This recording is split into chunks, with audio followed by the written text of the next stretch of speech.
Bonjour, bienvenue dans la vidéo de soudure de base du département de génie électrique au Collège Montmorency. Aujourd'hui, on va utiliser nos fers à souder Pace. J'ai deux types différents. Les deux vont faire exactement le même travail. Il y en a un qui vaut beaucoup plus cher que l'autre. On va utiliser nos deux pointes ici. La plus petite, une 32e de pouce, et un peu plus large, un 16e de pouce.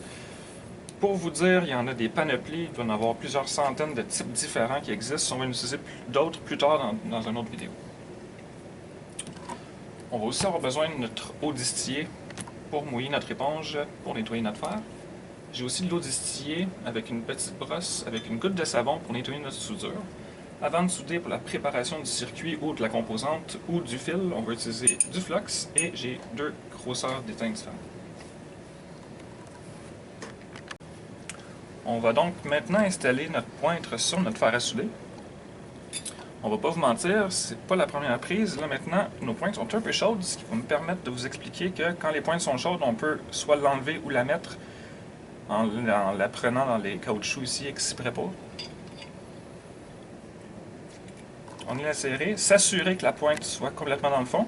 Et avec le même outil, il y a un petit bout de tournevis, on va venir serrer à côté simplement le petit set screw, juste pour maintenir la pointe en place. Et avant d'allumer notre fer, on va mouiller notre éponge aussi avec notre eau distillée. On ne veut pas qu'elle soit mouillée, on veut qu'elle soit humide. Ça va être suffisant. Il ne reste plus qu'à allumer notre fer à souder.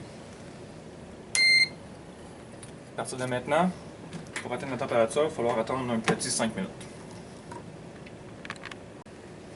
Bon, maintenant que notre fer a atteint sa température, on va venir souder, on va faire une soudure on va faire une jonction dans le fil. Je vais donc venir le couper, on va dénuder et on va souder. Donc pour le dénudage, on vous conseille de dénuder environ 1 cm. Ça va nous permettre d'avoir assez de matériel pour venir travailler.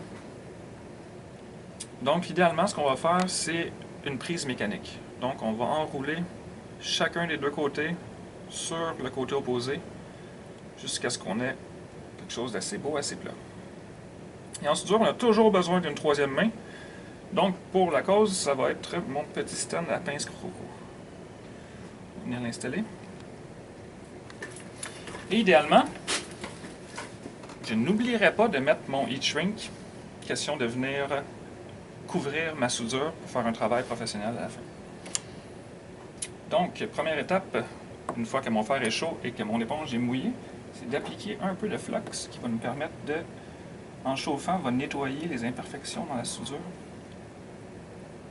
Juste un peu, une deux gouttes. Mon fer à souder, je vais venir le tremper sur mon éponge, le frotter sur chaque côté pour qu'il redevienne luisant. Ensuite de là, je vais appliquer ma chaleur. Si je peux, je vais le faire par en dessous, que la chaleur monte.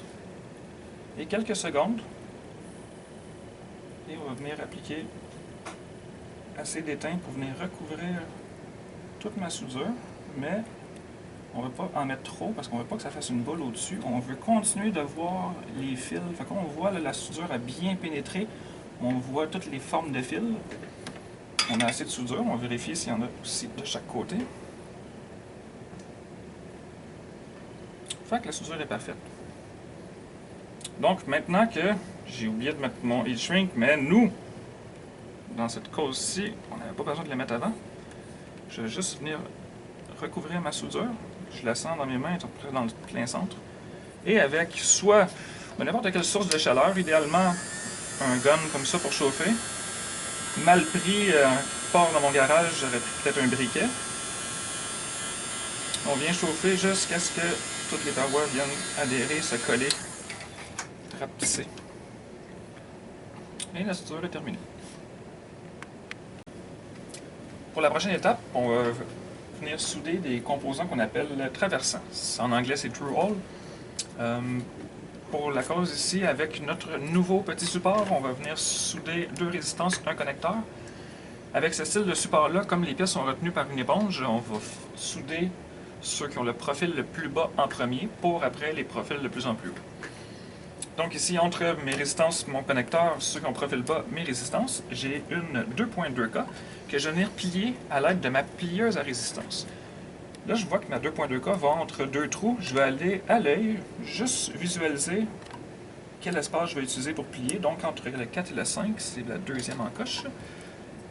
Je vais mettre ma résistance plein centre, la garder en place et venir plier mes deux côtés, tout simplement.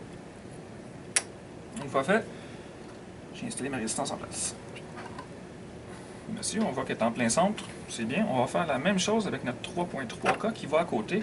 Comme notre éponge est assez grande pour retenir les deux, on va les faire en même temps. Une fois plié, je vais l'installer. Une fois installé, on vient placer notre éponge juste au-dessus, simplement, pour les retenir. Comme ça, de l'autre côté, ne tombe pas et tienne en place. Prochaine étape, ce qu'on ne serait pas nécessairement obligé de faire dans le cas présent parce qu'on a des composantes neuves et un board neuf pré-étamé, on ne serait pas obligé de mettre du flux. Mais pour les besoins de la cause, pour montrer quelle quantité qu'on devrait mettre normalement, on va le faire. Fait que je vais juste en mettre un petit peu partout sur les 4 points de soudure. Je reprends mon fer, je viens renettoyer avec l'éponge, m'assurer que mon fer est toujours brillant. Et simplement, assez vite, parce que je ne veux pas brûler mes résistances, je vais appuyer de façon égale entre la pastille et la composante, laisser mon fer environ 1 seconde avant d'appliquer l'étain. Simplement. On va faire la même chose pour les 4 autres points, et pas de gêner pour nettoyer son fer le plus fréquemment possible. Faire des soudures propres.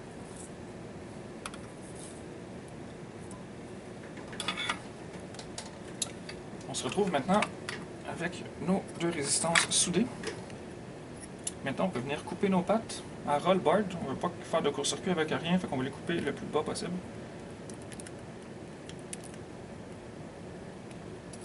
Dernière étape, ça va être de nettoyer avec notre petite brosse. Pas gêné, on va bien nettoyer. Et on va enlever les surplus ensuite avec une petite guinée. Maintenant, je peux vérifier que mes soudures soient bien brillantes et soient bien à plat comme on vous a montré dans le petit PowerPoint présenté aussi.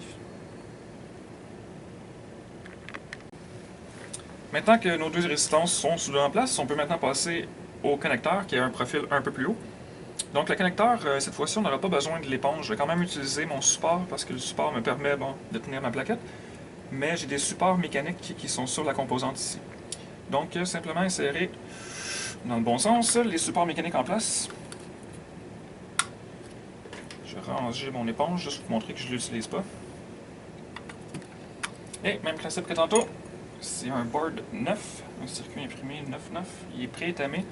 Pour l'exemple, je vais quand même appliquer du flux. Et ça va toujours mieux de toute façon. Je l'applique au pinceau, question de faire une job peut-être un peu plus délicate. Et encore une fois, ce que je vais vous dire n'est pas applicable dans ce cas-ci parce que c'est qu'un connecteur, mais si ça avait été par exemple une composante plus fragile avec beaucoup de pattes, peut-être que j'aurais alterné mes soudures, question d'en faire une ici, une en bas, pour essayer de pas trop chauffer certaines zones à la fois. Donc, encore une fois, le fer que je vais nettoyer sur mon éponge. Et même principe que tantôt, on va aller faire nos soudures.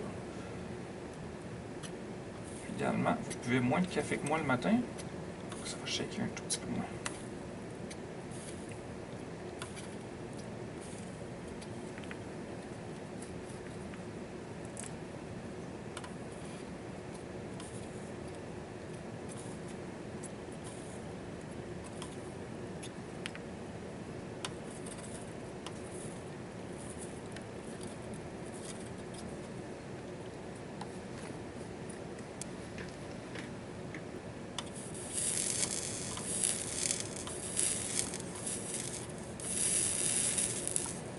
Bon, maintenant, on le fait que pour l'exercice.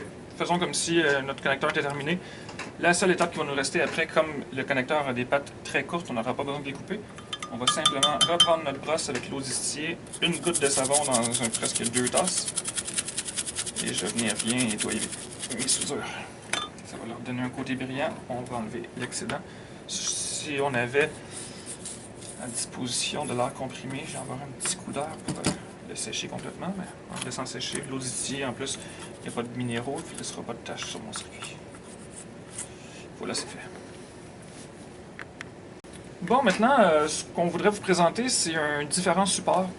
Ce support-là va me servir à faire des plus gros circuits et je vais pouvoir installer plusieurs composantes au travers. Puis c'est toujours le même principe. Hein. Là, si j'avais voulu le faire pour vrai, j'aurais fait mes diodes en premier, j'aurais fait mes LED après, fait que le préfil le plus bas jusqu'au préfil le plus haut. Pour l'exemple, on va simplement faire des connecteurs qu'on va placer de façon aléatoire sur notre circuit. Bon, j'ai les connecteurs un petit peu partout. Ce que je vais utiliser maintenant, c'est un coussin pour mon support. Fait que je vais simplement l'insérer, puis le coussin va garder mes composantes en place.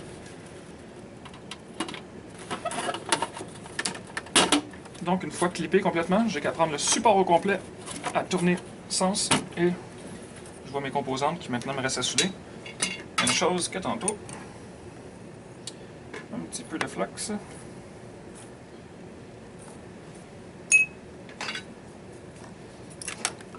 J'ai mon étain.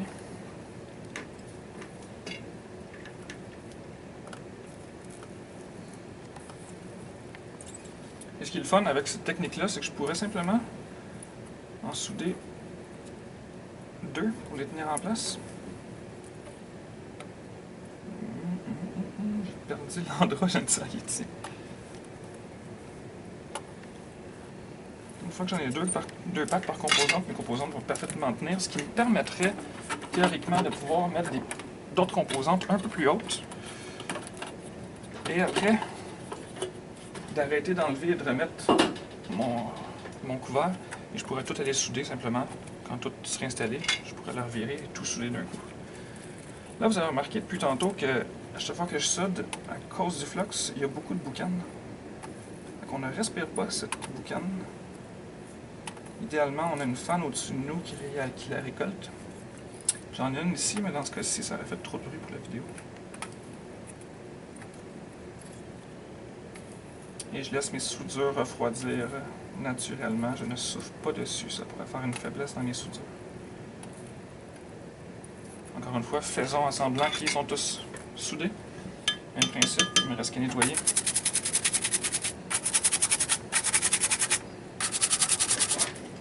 À venir sécher.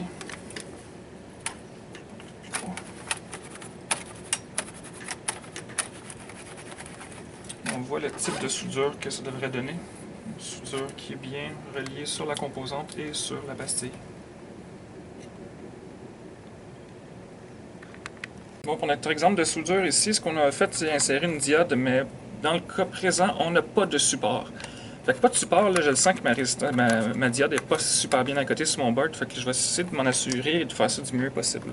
Je vais donc prendre les pattes, les tirer vers le haut pour accoter ma composante sur la plaquette de montage, et je vais les écarter délicatement pour les accoter de chaque côté et s'assurer d'un certain maintien. Il y a comme un maintien mécanique maintenant qui se fait avec la composante. On va vérifier de l'autre côté. Ma composante est bien à plat, il ne devrait pas avoir de problème à ce moment-là. Pour vous montrer ce qu'on disait tantôt, qu'on n'a pas nécessairement besoin de mettre du flux sur une composante neuve et un circuit neuf. Je vais le faire sans, vous allez voir que ça va sûrement aller tout aussi bien. Et voilà, pour plus qu'une seconde. Désolé pour ça. J'ai coupé mes pattes.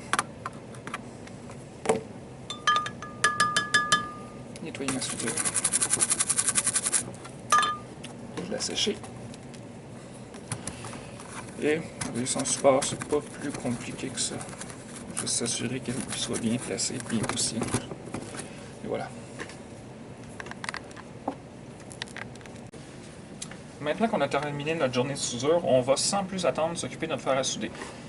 Comme vous avez peut-être pu le lire dans le PowerPoint qui est disponible dans la description de cette vidéo, les pointes ont tendance à s'oxyder si on n'en prend pas soin. Fait que ce qu'on va faire avant de serrer tout notre équipement, c'est que je vais mettre de l'étain sur ma pointe, simplement, et le laisser là. L'étain va faire un écran de protection entre l'air et ma pointe, ce qui va empêcher de l'oxyder ou qui va ralentir le phénomène. Une fois fait, maintenant, je vais simplement éteindre mon fer à souder. Comme ça. Si, quand je vais le rallumer, mon fer à souder, prenons par exemple qu'on est la journée suivante, j'ai une grosse boule de soudure qui commence à noircir, c'est de la soudure simplement. Je vais utiliser mon éponge comme d'habitude, je ne sais pas si on vous l'avait montré, c'est du centre jusqu'à l'extérieur pour que l'excédent de soudure tombe dans le trou de l'éponge, dans le centre. Vous faites les côtés, comme ma pointe qui est bien belle. J'aurais fait le principe parce que je veux réellement la ranger. Je vais mettre de l'étain. Je vais ranger délicatement et je vais éteindre. Et voilà, je peux maintenant passer à autre chose. Bonne journée à tous.